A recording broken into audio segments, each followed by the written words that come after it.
The first twin came out screaming. Noah, 10 fingers, 10 toes, skin like polished mahogany, hair a thick black cap, eyes squeezed shut in fury. He looked exactly like David. Exactly like the future we had planned. Then the silence. The second twin didn't cry. Liam slid into the world quiet, almost apologetic. And when the nurse lifted him, the room stopped breathing. Pale, translucent.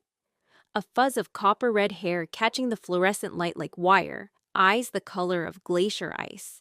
I turned to my husband. I saw a stranger staring back. And in that silence, before anyone said a word, I knew our life was over. We were the couple people photographed for brochures. David Chen, 34, Korean American, the architect whose buildings looked like prayers made concrete. Me, Sarah, 32, a labor and delivery nurse at St. Agnes, the same hospital where I now lay bleeding and bewildered. We met 5 years ago at a charity gala. He spilled wine on my dress. I laughed before I got angry. He said that was the moment he decided. We tried for 2 years. 2 years of thermometers and hope. Then, a miracle. Twins. Natural conception. 1 placenta, 2 sacs. Fraternal. A statistical jackpot. David documented everything, not in an annoying way, in a desperate way. Every ultrasound photo went into a leather-bound album. He filmed me eating pickles at 2 a.m. He recorded the first kicks. He was building an archive of us, as if he needed proof that happiness was real. I never asked why. That was my first sin. I knew deep down that his perfectionism was armor. I knew he still flinched when his phone buzzed late at night, a ghost from a previous relationship where the woman had cheated for 3 years while he planned their wedding. I knew. And I let him hide it behind cameras and scrapbooks because it made him feel safe. I wanted to be his safe thing. We lived in a converted brownstone in Brooklyn. Marcus Webb, our neighbor, a personal trainer with shoulders like a linebacker, helped me assemble the cribs when David was in Seattle for a project. Marcus was gentle. He brought me ginger tea. He never asked why David was gone so much. I should have wondered why David never thanked him. The whispers started before I was wheeled out of delivery. Not from the other nurses. They were my friends. From the chart. From the way Dr. Elena Voss, our lead obstetrician, held the clipboard too tightly, her knuckles whitening. She delivered over 4,000 babies. She'd seen albinism. She'd seen mixed-race families produce every shade under the sun. But she'd never seen this. Sarah, she said, her voice too steady, we need to run some standard follow-ups. For the boys, nothing to worry about. She didn't look at Liam when she said it. She looked at David. David didn't look at anyone.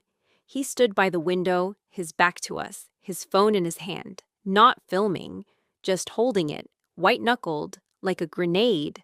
That night, alone in the hospital room, while David walked the halls, I found it, not on purpose. I was looking for lip balm in his messenger bag. My fingers hit cold plastic, a lab envelope. Inside, a paternity test dated 4 months prior, 12 weeks gestation. Results: probability of paternity, 99.98%.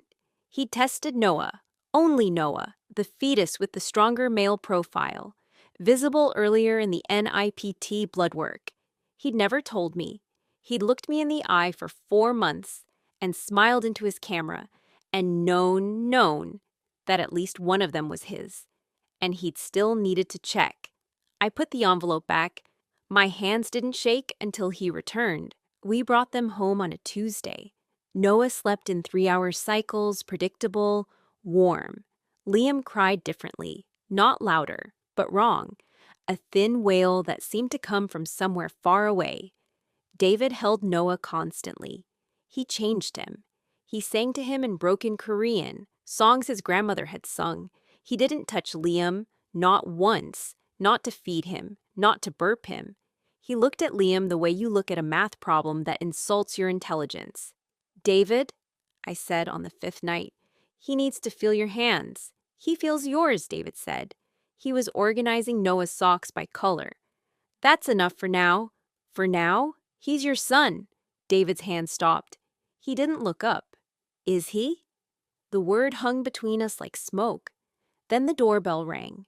It was a social worker from the county. A routine wellness check, she said. Standard for twins with discrepant phenotypes. She used that phrase, discrepant phenotypes. She looked at our family portrait on the mantel. Me, pale and freckled. David with his dark eyes and straight black hair. And she looked at Liam. And she smiled a smile that meant she was writing things down. After she left, David went into his study and locked the door. I stood in the hallway, holding Liam, feeling Noah's cries starting up in the nursery, and I realized I was alone in my own home. I found the receipt in my winter coat pocket, a relic from 9 months ago, the Ritz-Carlton downtown, room 412, one night, minibar charges, 2 bourbons. I stared at it until my vision blurred. I had never stayed at the Ritz.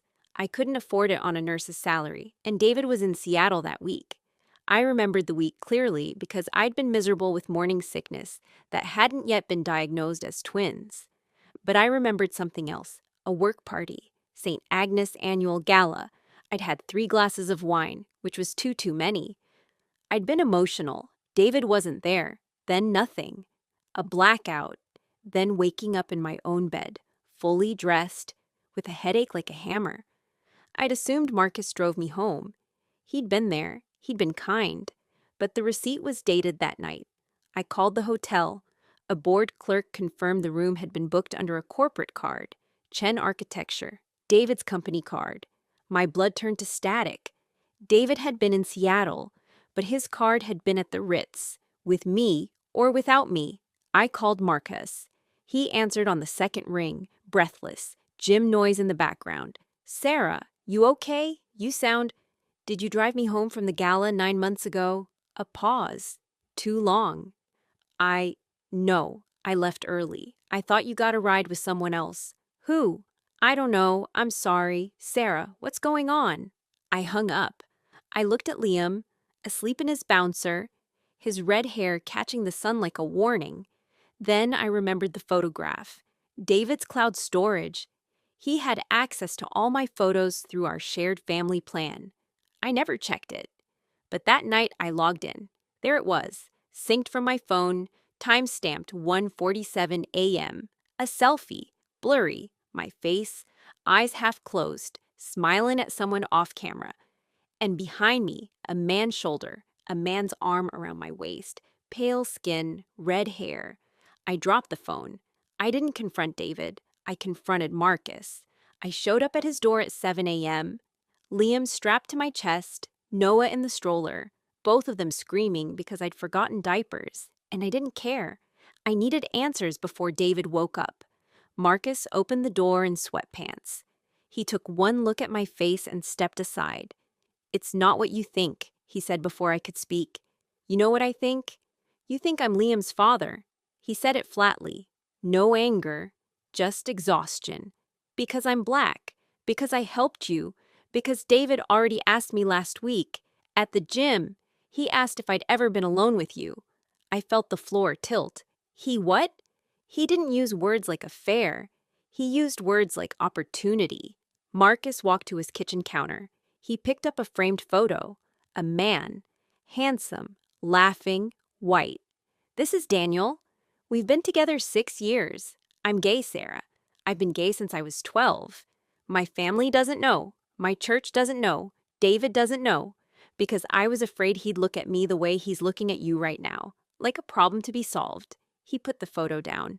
"I didn't drive you home from the gala because I was at an emergency room with Daniel. He'd been attacked, hate crime. I was there all night. I have records. I would have told David, but you were hiding."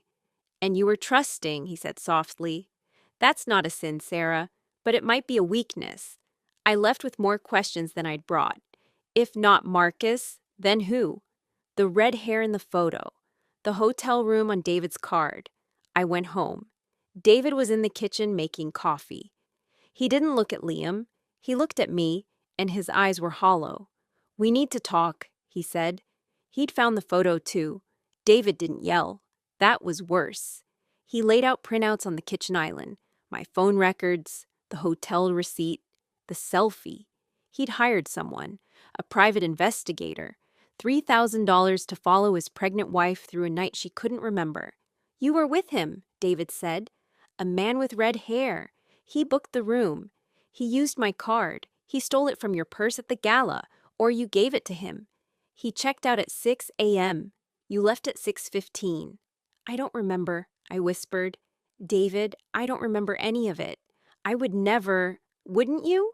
He tapped the photo. You're smiling. I was drunk. You were what? Taken advantage of? Willing? In love? His voice cracked on the last word. I did a test, Sarah. When you were 12 weeks, I needed to know. Noah is mine. I know Noah is mine. But Liam? He couldn't say it. I wanted to rage at him for the test, for the spying, for looking at our son like a verdict. But I looked at Liam too, at his alien beauty, at his difference, and a terrible doubt crept into my chest like frost. What if I had? What if the blackout wasn't innocent? What if I destroyed us and couldn't even remember how? Dr. Voss called me the next morning. Her voice was different, smaller. Sarah, I need you to come in, alone, bring the boy's birth records. Her office smelled of lavender and old paper. She didn't offer tea. She closed the door and locked it. I ran the full panel, she said. Heteropaternity. The word landed like a stone. 2 different fathers. Noah is David's. Biologically, unquestionably. But Liam? She slid a folder across the desk.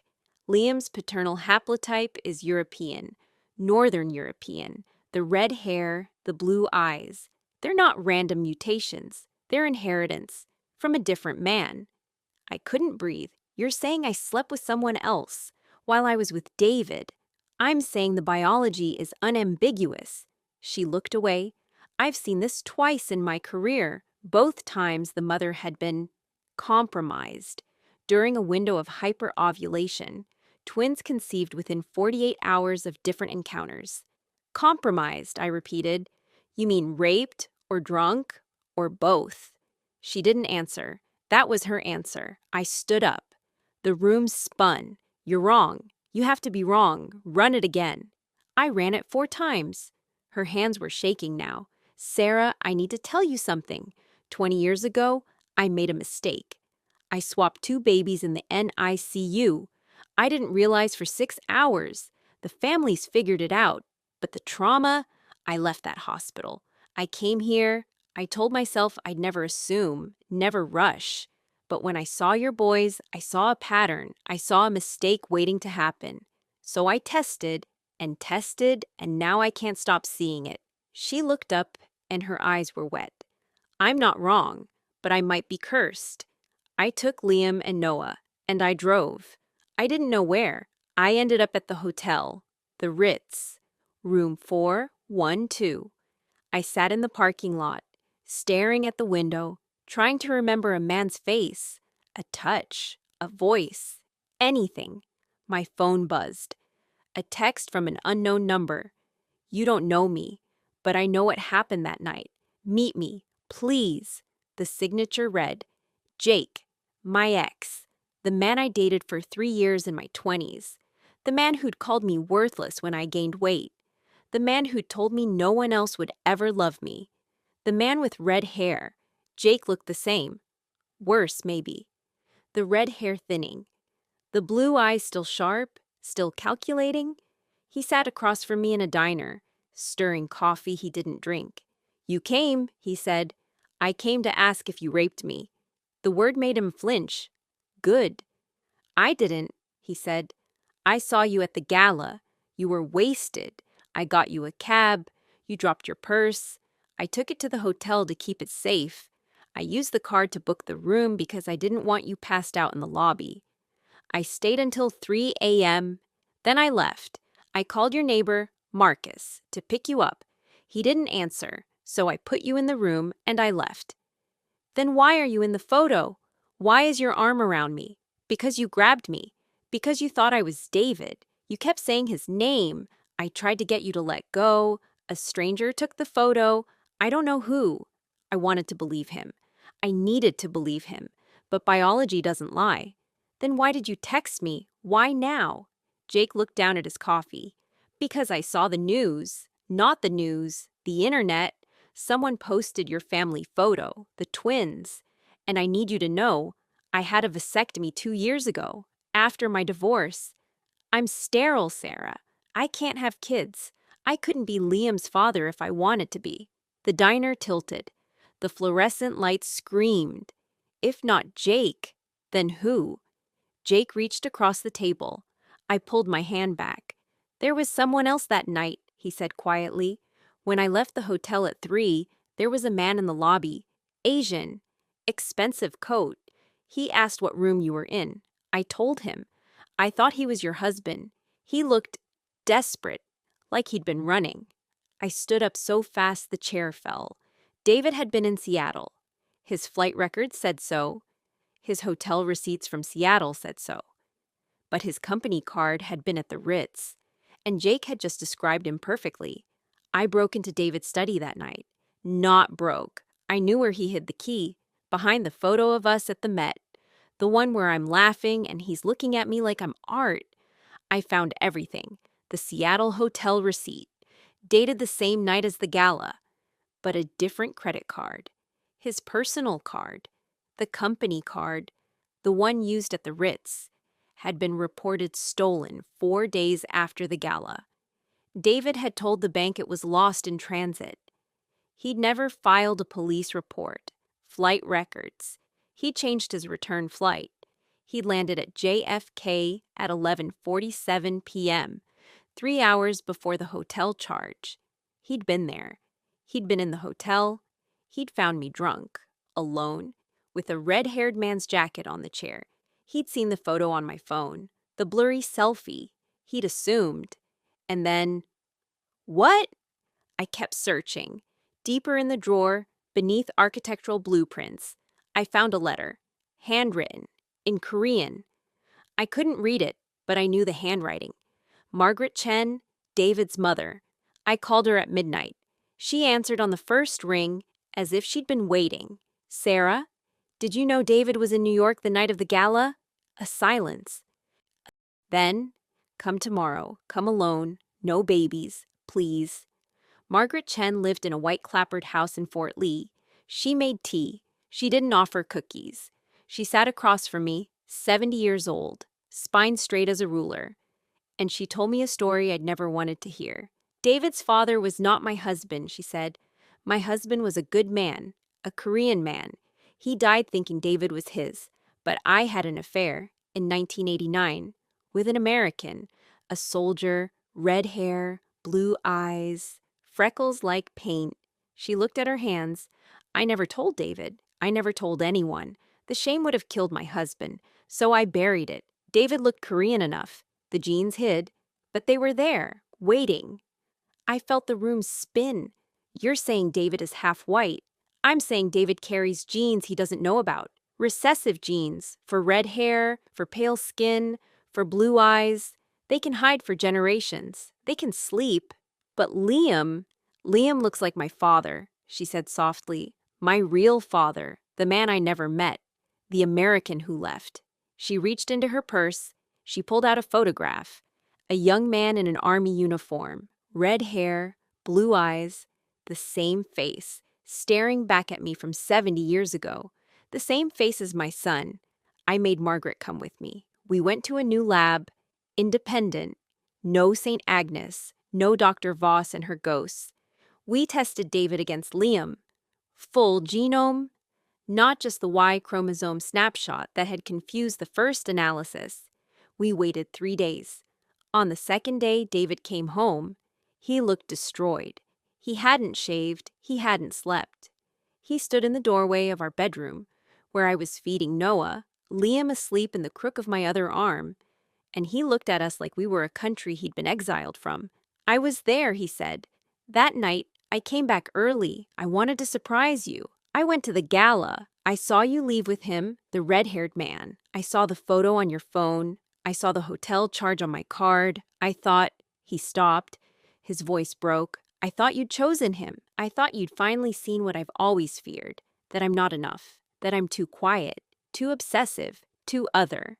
I looked at him, really looked. You thought I cheated, so you decided Liam wasn't yours before he was even born. Yes. You tested Noah, but not both. Yes. You let me think I was crazy. You let me think I'd been assaulted, or that I'd betrayed you, or that I was losing my mind. You hired a detective. You accused Marcus. I know, he said. I know what I did, and I know I can't undo it. He knelt by the bed, not for forgiveness, just to be closer to the boys. He reached out, hesitated, and then his hand settled on Liam's head. The red hair, the alien child he'd rejected. I'm sorry, he whispered. I'm so sorry, little one. Liam opened his eyes, blue, clear. He looked at David, and he smiled. The lab called the next morning. David Chen was Liam's father. Biologically, unequivocally, genetically. The red hair, the pale skin, the blue eyes. A 1 in a million recombination of recessive traits from Margaret's hidden American lover. Passed silently through David's Korean exterior, meeting my own recessive Irish genes from the biological father I'd never known. 2 hidden histories, 2 buried bloodlines, colliding in a single womb. Heteropaternity was a ghost, a phantom born from Voss's trauma, from David's fear, from our collective inability to see what was hidden beneath the skin. Noah was David's son, Liam was David's son, both were mine. Both were ours. But the family we'd been, the brochure couple, the perfect equation, was gone. We didn't fix it overnight. David moved into the guest room for 2 months. He went to therapy. I went to therapy. We learned that trust, once broken, doesn't heal clean. It heals like bone, thicker at the fracture, but never exactly the same. I quit St. Agnes. I couldn't look at Dr. Voss without wanting to scream. And I couldn't look at her without understanding. She'd projected her old sin onto us. She'd seen a pattern that wasn't there because she needed to punish herself. I forgave her in words. I'm still forgiving her in practice. Marcus and Daniel moved to Philadelphia. He came out to his family. They didn't speak to him for a year. Then his mother called, small steps. He sends me photos of their dog. He never asks about David. Jake sent a letter, apologizing for the years before the gala, not the night of. I burned it. Some bridges stay ash. Margaret moved in with us last spring. She teaches Noah Korean. She sings to Liam in English, old songs her mother used to hum. Sometimes she stares at Liam's hair and cries, not from sadness, from the shock of seeing a ghost made flesh. Noah is 2 now. He's loud, fearless, climbs everything. Liam is quieter.